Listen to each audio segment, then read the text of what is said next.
Hello guys, you are welcome study with Dhanesh Kumar. आज आपके लिए मैं साइंस कैटेगरी केमिस्ट्री के हवाले से मोस्ट रिपीटेड एमसीक्यूज लेकर आया हूं। जो सिंध पब्लिक सर्विस कमीशन की टेस्टें होती हैं एचएसटी और एसएसटी, तो उन टेस्टों में जो ज़्यादा से ज़्यादा एमसीक्यूज आते हैं तो वो यही एमसीक्यूज आते हैं।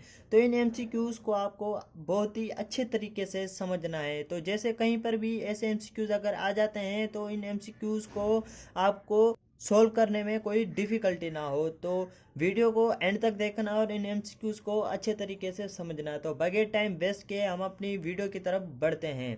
तो हमारा फर्स्ट क्वेश्चन है, atom which loses 2 electron form its outer shell to form ion is. वो कौन सा एटम है जो 2 इलेक्ट्रॉन लॉस करके आयंस की फॉर्म में आता है। तो इसके ऑप्शन देखते हैं। ऑप्शन क्या है?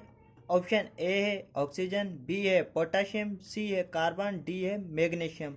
तो अब इन चारों ऑप्शन में जो हमारा राइट ऑप्शन है वो है डी मैग्नीशियम, क्योंकि जो मैग्नीशियम है वो 2 इलेक्ट्रॉन लॉस करके फिर आयन की फॉर्म में आता है। क्योंकि जो आयन है, आयन हम कहते ही चार्ज को हैं, फिर वो कौन सी चार्ज, प्लस हो या माइनस हो या प्लस हो, तो आयन कहते ही हम चार्ज को, इसकी मीनिंग ही है चार्ज। फिर वो कौन सी चार्ज हो सकती है, प्लस भी हो सकती है माइनस भी हो सकती है।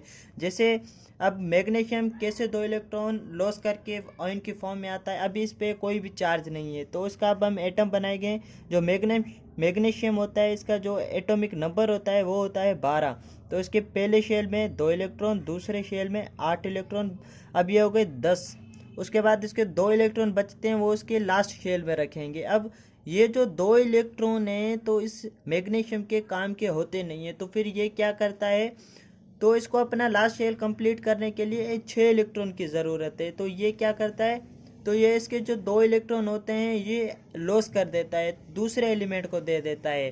तो ये 2 इलेक्ट्रॉन जब लॉस करता है तो इस पर आयन आ जाता है। तो इस पर कौन सी चार्ज आ जाती है, प्लस चार्ज आ जाती है। मैग्नीशियम क्या हो गया, ये आयन की फॉर्म में आ गया। तो दूसरे जो ये ऑप्शन है ये भी आयन की फॉर्म में आते हैं, पर ये इलेक्ट्रॉन लॉस नहीं करते। जैसे ऑक्सीजन है, ऑक्सीजन का जो एटॉमिक नंबर होता है वो 8 होता है। तो उसके पहले शेल में 2 इलेक्ट्रॉन और दूसरे शेल में 6 इलेक्ट्रॉन। अब इसको अपना शेल कंप्लीट करने के लिए 2 इलेक्ट्रॉन की ज़रूरत है। फिर ये क्या करता है, 2 इलेक्ट्रॉन अपने पास, ये 2 इलेक्ट्रॉन दूसरे एलिमेंट से लेता है, तो इस पर माइनस चार्ज आ जाती है। तो ये भी क्या आयन की फॉर्म में आ जाते हैं।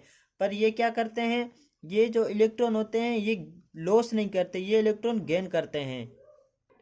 उसके बाद जैसे कार्बन है, कार्बन का जो एटॉमिक नंबर होता है वो होता है 6। तो इसके पहले शेल में आते हैं 2 इलेक्ट्रॉन, दूसरे में आते हैं 4 इलेक्ट्रॉन। तो ये क्या करता है, ये भी 4 इलेक्ट्रॉन लॉस नहीं करता, ये भी 4 इलेक्ट्रॉन गेन करता है। इसके लिए इस पर भी माइनस चार्ज आ जाती है।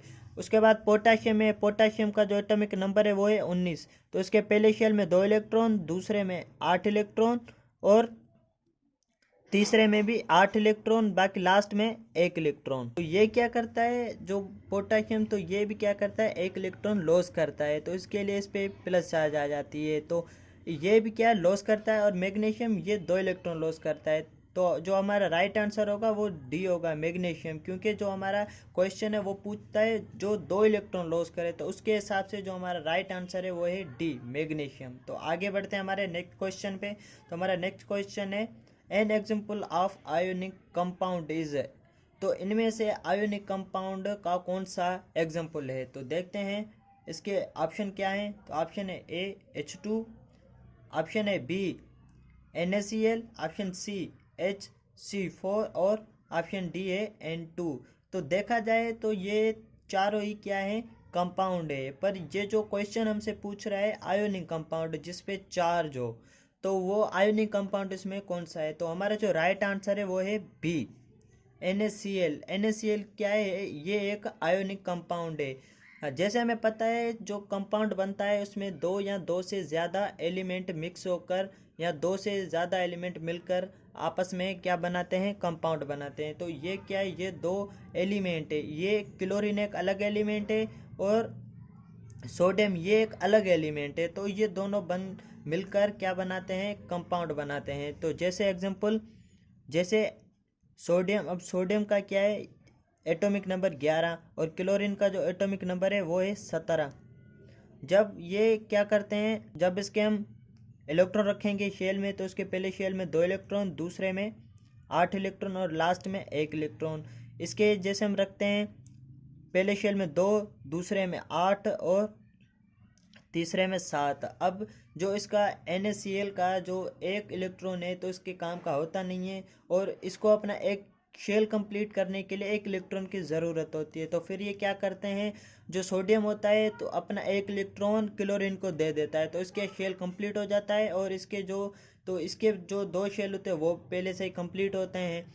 तो अब ये क्या करते हैं, तो इस पे जो चार्ज आ जाती है प्लस आ जाती है, इस पे माइनस आ जाती है, तो ये दोनों बन के क्या करते हैं, साल्ट की फॉर्मेशन करते हैं। तो इसे क्या कहते हैं, आयोनिक कंपाउंड कहते हैं।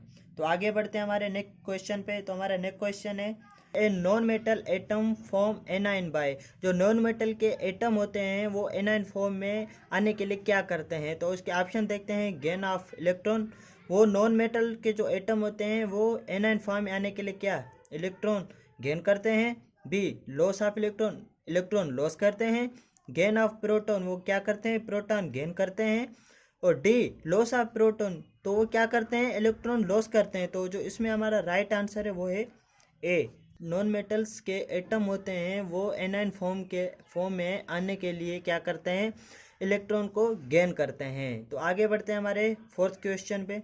तो हमारा फोर्थ क्वेश्चन है, bond found by mutual sharing of electron. वो कौन सी बॉन्ड है जो म्यूचुअल शेयरिंग करती है इलेक्ट्रॉन की। तो ऑप्शन देखते हैं, A ionic bond, B metallic bond, C coordinate bond, D covalent bond. तो इसमें जो हमारा राइट आंसर है वो है डी कोवेलेंट बॉन्ड। इसमें क्या होती है, म्यूचुअल शेयरिंग होती है।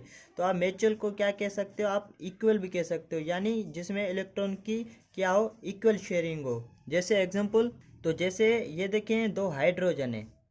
अब एक हाइड्रोजन का जो एटॉमिक नंबर होता है 1, तो इसका एटॉमिक नंबर 1 है। तो इनको इसके पहले शेल में 1 इलेक्ट्रॉन, दूसरे शेल में भी 1 इलेक्ट्रॉन। तो इन दोनों को अपना पहला शेल कंप्लीट करने के लिए कितने इलेक्ट्रॉन्स की ज़रूरत है, 1 इलेक्ट्रॉन की ज़रूरत है। तो फिर ये क्या करते हैं, म्यूचुअल शेयरिंग करते हैं। तो जो ये एटम होता है अपना 1 इलेक्ट्रॉन इसे देता है, और जो ये एटम होता है तो ये एटम 1 इलेक्ट्रॉन अपना इसे शेयर करता है। तो इन दोनों के जो इलेक्ट्रॉन्स होते हैं दो दो पहले शेल में, वो कंप्लीट हो जाते हैं। तो उसे क्या कहते हैं, हम कोवेलेंट बॉन्ड कहते हैं, जिसमें क्या हो, इक्वल शेयरिंग हो या म्यूचुअल शेयरिंग हो, तो उसे कोवेलेंट बॉन्ड कहा जाता है। तो आगे बढ़ते हैं हमारे फिफ्थ क्वेश्चन पे।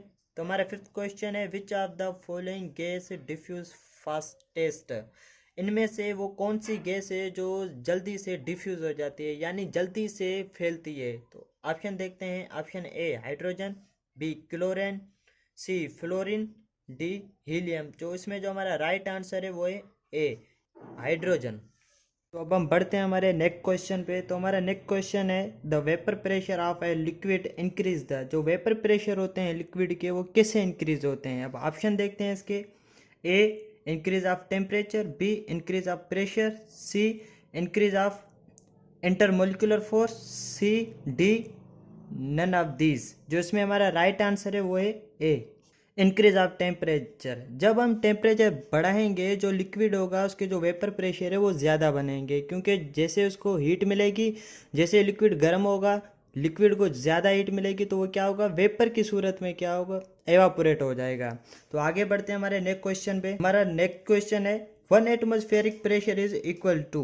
तो ऑप्शन देखते हैं, A 10,325 pascal, option number B है 1,06,075 पास्कल, ऑप्शन नंबर सी है 10,523 पास्कल, ऑप्शन नंबर डी है 1,01,325 पास्कल। जो इसमें हमारा राइट आंसर है वो है डी।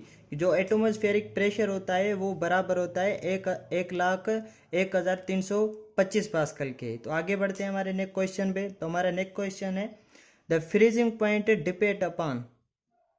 जो फ्रीजिंग पॉइंट होती है वो किस पे डिपेंड करती है। तो ऑप्शन देखते हैं, option A pressure, B volume, C temperature, D both A and B. जो इसमें हमारा राइट आंसर है वो है सी टेम्परेचर। जो फ्रीजिंग पॉइंट होती है वो टेम्परेचर पे डिपेंड करती है। तो आगे बढ़ते हैं हमारे नेक्स्ट क्वेश्चन पे। तो हमारा नेक्स्ट क्वेश्चन है, which of the following does not effect the boiling point. इनमें से ऐसी वो कौन सी चीज़ है जिसका बॉइलिंग पॉइंट पे कोई असर नहीं पड़ता। तो ऑप्शन देखते हैं, A nature of liquid, B initial temperature of liquid, C external force and D none. जो इसमें हमारा राइट आंसर है वो है बी इनिशियल टेम्परेचर। जो हम शुरू में इसको हीट देते हैं वाटर को यानी लिक्विड को, तो वो क्या होता है, जो उसको हम पहले हीट देते हैं तो उसका जो बॉइलिंग पॉइंट होती है उस पर कोई भी असर नहीं पड़ता। तो आगे बढ़ते हैं हमारे नेक्स्ट क्वेश्चन पे। तो हमारा नेक्स्ट क्वेश्चन है malleability of liquid is lesser than, यानी जो लिक्विड की जो हरकत होती है वो कम है। किससे कम है? तो इसके ऑप्शन देखते हैं। A solid, B gas, C both, D none. जो इसमें हमारा राइट आंसर है वो है बी गैस। जो गैस की मोलिबिलिटी होती है वो लिक्विड से ज़्यादा होती है, क्योंकि इसके जो मॉलिक्यूल्स होते हैं वो बहुत ही एक दूसरे से दूर होते हैं, और जो लिक्विड के मॉलिक्यूल होते हैं वो आपस में कुछ मिले हुए होते हैं। तो ये थे आज के हमारे एमसीक्यूज़। इंशाल्लाह ऐसे इंफॉर्मेटिव एमसीक्यूज़ मैं आपके लिए लाता रहूँगा। तब तक अल्लाह हाफिज़।